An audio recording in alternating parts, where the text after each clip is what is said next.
Hi guys, so today we're going to have a look at summary and discussion for chapter 1 until chapter 11. Yeah. The novel opens with a fictional author's note which explains the origin of the book. So the author, Jan Martel, he explains that while he was in India and he was traveling to Pondicherry, where he met an elderly man called Mr. Adirubasamy, tells him that he has a story for him, and this story will make him believe in God. So he tells Yarn about Pi, who the author then manages to find in Canada, and Pi then tells his story. So the story begins in chapter 1, and Pi describes his education in the University of Toronto, where he did a double major in religion and zoology, and why he's so fascinated by sloths, and because they are, incredibly indolent creatures. And he says that his great sufferings has made all subsequent pains both more unbearable and more trifling. So he loves Canada, and although he misses India. In chapter 2, Yan actually intervenes as narrator who is describing Pi telling the story. So, you automatically see the difference in two narrations. And in chapter 3, we learn that Pi's full name is Pisin Molitor Patel, and how he got his name, where he was named after a great pool from France, and that his father's business and also a business associate and close friend, Mr. Swami, um, swam in that pool, and he also taught Pi how to swim as well. And Pai's father was a hotel manager, but he left the business because he wanted to start a zoo.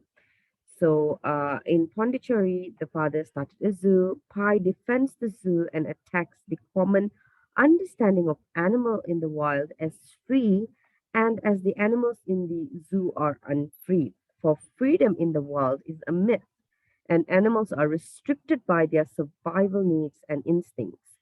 So, this is a very interesting take about animals being kept in the zoo. Now, when Piscine was 12, one of his classmates started calling him Pissing. All right. So, when he graduated to Petit Seminaire, he shortened his name to Pi. So what he did was his biology teacher, Mr. Kumar, who comes to the zoo often and talks to Pi about his atheism, and he became one of Pi's favorite teacher. And you can see the contrast between Pi being somebody who's religious and his favorite teacher being somebody who is not religious. And that's very interesting to know. So Pi describes the danger a man can actually pose to animals in the zoo. And he talks about how the animals have eaten and died eating terrible things that men have fed these animals. And then one day, Pi's father takes him and Ravi to the big cat's house and makes him promise to never touch or in any way go near a tiger. So, to make sure they understand the full danger, he actually makes them watch a tiger kill and eat a goat. And that is basically some of the similar lessons the father has given his son with regards to how dangerous these animals are in the zoo. So Pai then explains that the key to the science of zoo keeping is that to get the animal get used to the presence of humans by diminishing their flight distance and their minimum distance at which an animal wants to keep a perceived enemy. So Pai also explains that no matter what, there will always be animals that try to explain the zoo, and even though generally animals do not wish for freedom, the escape attempts are often caused by the offending animals' enclosure is unsuitable for them, or because something within the enclosure has frightened them. So animals are always escaping from something but never to somewhere. All right. So that's a very interesting take. So if you look at this chapters, there are a few things to take note, where the opening section of the novel introduces many major themes in the novel, and which then providing a frame to the core of the story. So, a very important theme is, excuse me, is storytelling, and that itself is done in a creative way with the switch of author's note and a semi-fictional, semi-true of account in Pye's writing, which is Life of Pi. Now, because he is definitely the author, so that part of it is true. And Pie's part is definitely, something that's made up. So it also contains claim that at the heart of the novel, it's going to make you believe in God. And the author slash narrator, who has never seemed too skeptical, becomes a full-fledged believer in the story. He actually believes the story, and in the first section, we actually get to know, how the story, where he's instilled in faith, and there's a lot of foreshadowing that's used if you look at it.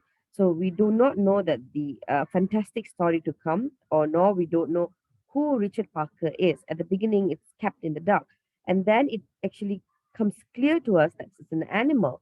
And another big theme is survival, freedom, and also the importance of surviving all in this tale. Now, Pai also argues with the belief system that zoo animals are unhappy because that they are not free. So, and he explains further about how freedom in the wild, is subject to their survival is basically a myth. This is basically an assertion of the foreshadowing of Pai's own loss of freedom at the sea, and the way that he actually fights to survive, diminishing his humanity. So that's something that we can think about as well. And later on, the danger of wild animal is also previewed here, where Richard Parker is an embodiment of this particular danger.